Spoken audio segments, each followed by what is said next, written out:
Hello everyone. Kapag po kayo mag-a-apply ng mga relevant permits, certification, clearance sa DENR EMB, mahalaga po na meron po tayong company registration system account. Ganon din po, kailangan meron din tayong online permitting and monitoring system account. At dapat po meron din tayong account sa online PCO application system. Sa hierarchy ng paggagawa ng account, mauuna po sa atin ay ang paggawa ng account dito po sa company registration system. So ito po ang pinakauna.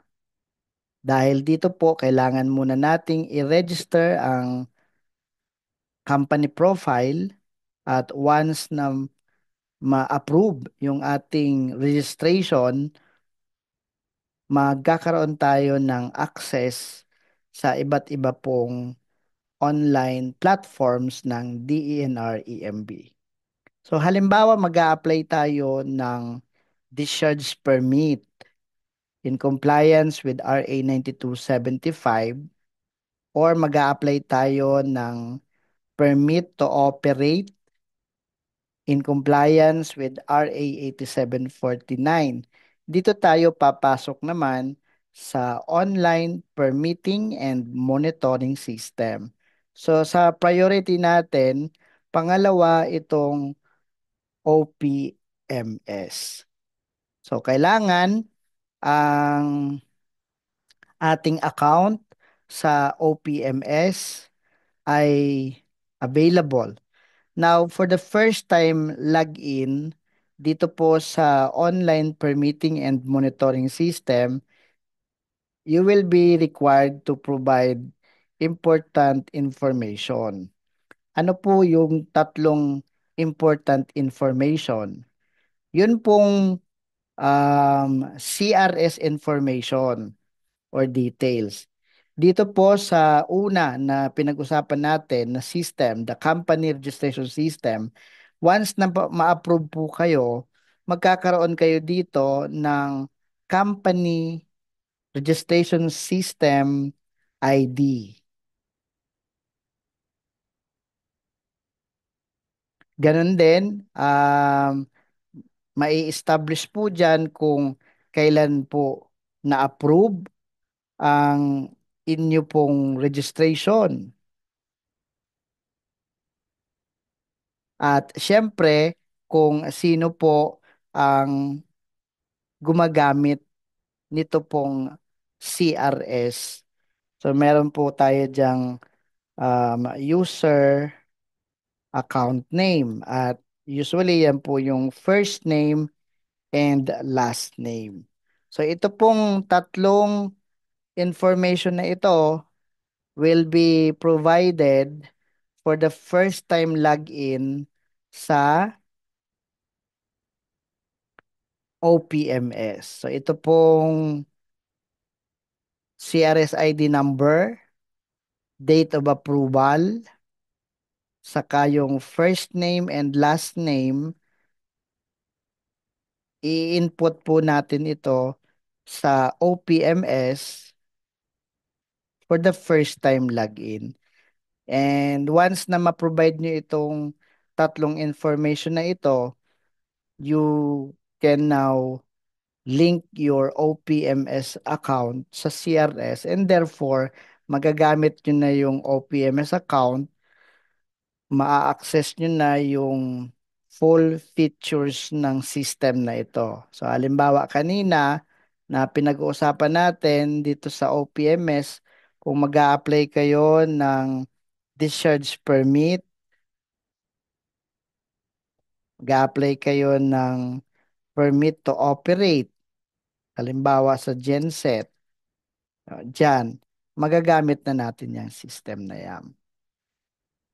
Now, kapag nagkaroon na po kayo ng access sa mga yan, yung discharge permit, permit to operate application, you will need to submit um, important documentary requirements subject for screening, evaluation ng EMB personnel. Among many na mga requirements, especially for the application of discharge permit and permit to operate, ay yung pong ating PCO accreditation.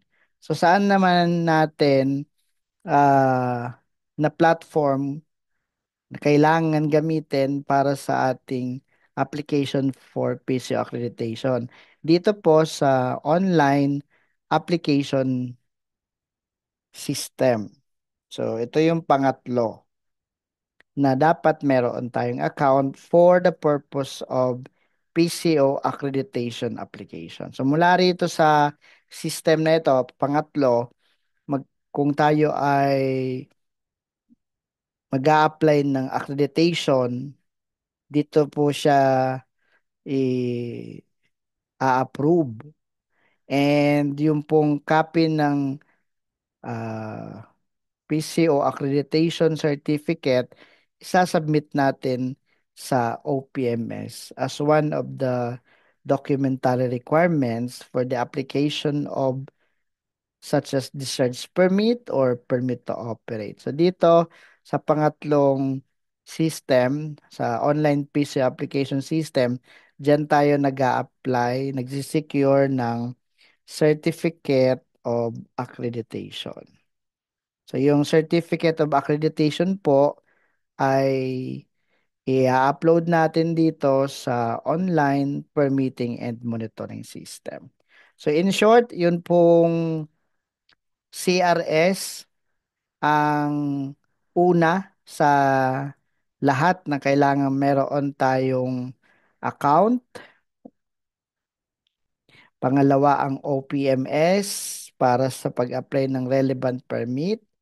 So, dapat may account tayo dyan. At pangatlo, itong sa online PCO application system. So, just visit client.emb.gov.ph to register our company profile.